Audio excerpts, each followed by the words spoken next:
がここにいるうちの本物のスクールスポーツのために行こうぜベイビーバンこの国は気をつけて、現実になることがありますからね。The untouchable True School Sports Empire proudly presents something the boxing game's missing. Hey, what's going on? It's your boy BT. I came here to talk some boxing with the thousands of True School Sports subscribers. All right, so I wanted to go ahead and finally talk about this guy because he's been brought up by a couple of people on my lives over the last 2 or 3 months, and I'm getting around to it now. So in this video, we're going to talk about one of the top contenders in the Super Bantamweight division. He is currently the number 4 ranked IBF contender, and he's currently ranked the number 15 ranked WBC Super Bantamweight contender, and that is none other than 14-0 with 4 knockouts, the slick, the crafty, counter-punching Southpaw, Shabaz Masoud. Yes, Shabaz Masoud. And I got to say, man, very crafty fighter. I like what I see from him. I like how he carries himself. I like how he goes about his business. Let's talk about him. So Shabaz Masoud, he is a Ben Davison fighter. He is trained by Ben Davison, so he has Ben Davison and the film studying of Lee Wiley at his disposal, which I think is great. You know, good for him. You know, it's gonna make sure that the one thing I can say, because Ben Davison does get a bad rap at times, and I think sometimes he does get unfairly criticized because he came into boxing already training established fighters and didn't really get a chance to show how good of a coach he was. But when you look at the work he's done with Lee Wood, with his career, you know, and I think this guy right here might be some of his best work, because this is a guy that I don't think Shabaz Masoud is like a otherworldly pound for pound upper echelon talent, but with development and with the confidence Ben has instilled in him and with the guidance of Ben, Shabaz Masoud has fought his way up to becoming a top contender in the division. So that within itself is an accomplishment. So Masoud, when you talk about his style, he's a southpaw. I mentioned it being very crafty. His craft, his counter punching was fully on display when he fought Liam Davies. You know, Liam Davies was a fighter from Telford in England who was talking a big game, and some people wanted to see Inoue fight him. He was being linked to Inoue, by some people in boxing and boxing media. And Shabaz Masoud took that boy to school. I mean, it was a counter punching clinic. Beat him from pillar to post. I don't know how they call it a split decision. He damn near shut the guy out. You know, won 10 rounds. Won literally, like, at minimum won 10 rounds. It was an easy fight to score. So yeah, there's that. Very crafty, very good sense of timing. I would say Shabaz Masoud's best quality, like he's not a big puncher, so you can't expect big knockouts from him.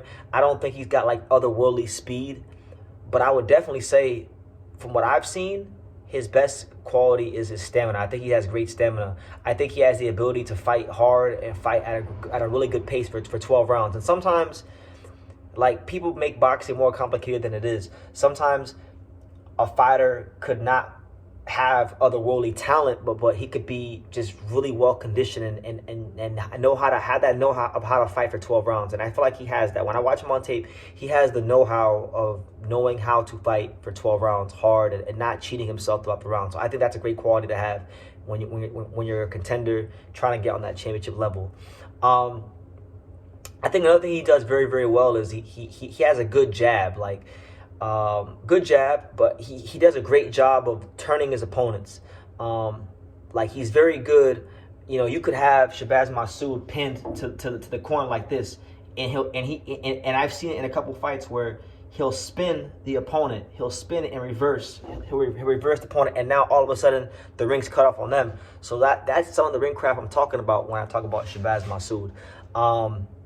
Again, I mentioned he's not a big puncher, but because he's so accurate, he can beat you up. And sometimes those are actually the worst fighters to fight. The worst fighters to fight sometimes are the guys that don't have elite knockout power but are very accurate and counterpunch, because they're not going to knock you out, but they're going to keep hitting you over and over again. So then when you get out the ring with those guys who don't have punching power, you look like you've been in a fight. So, you know, he's one of those guys. I feel, you know, very clever southpaw counterpuncher. As far as his resume, he beat Liam Davies, which is a great win for him. Also picked up a good win against Jose San Martin, which was controversial. Some people thought Jose San Martin won that fight. And then he also fought former Naya Inoue opponent Jan Boyo. So those are probably his best wins, I would say, on paper. He's also sparred with Joe Cordina, so he's gotten some world-class sparring in with the former world champion in the Welsh Wizard. So, yeah, man, he's knocking on the door of some really, really interesting stuff. And I'll tell you like this. I'll say it like this when it comes to Shabaz Masoud. If Inoue is going to stay at 122 any longer, I would rather him fight Shabaz Masoud than give Sam Goodman a shot. Because Sam Goodman is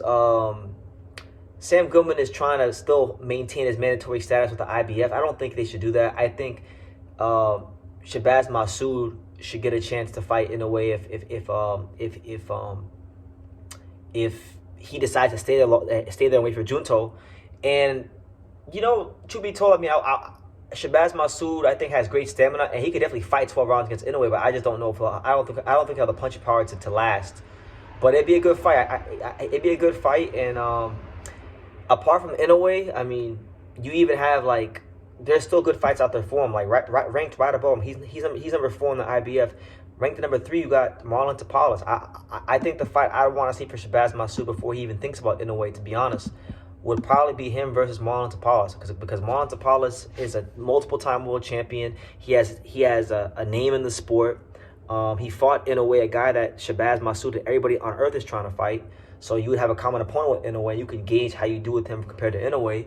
And on top of that, Marlon Tapales is a puncher. And as good as the wins are at a certain level against the guys like Jan Boyo and Jose San Martin and Liam Davies, Marlon Tapales is definitely a step up in class, and a much needed step up in class. So I'm hoping that that's a fight that can get done for Shabaz Masoud, because if he can go on there and fight a Marlon Tapales and put on like a performance like he did against Liam Davies, that would be a great case for the Inoue fight. So yeah, those are my thoughts on Shabaz Masoud. I will be making a more concerted effort to cover his career, but I wanted to get my thoughts out there on him.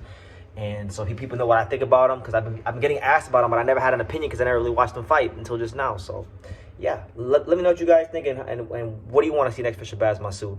Leave your comments down below. Make sure you guys take the time to subscribe. And like I say in every single one of these videos, you can love me or you can hate me, but I'm just a kid from Daniel. So until next time, take care, guys. Thank you for watching another video on the untouchable True School Sports Empire.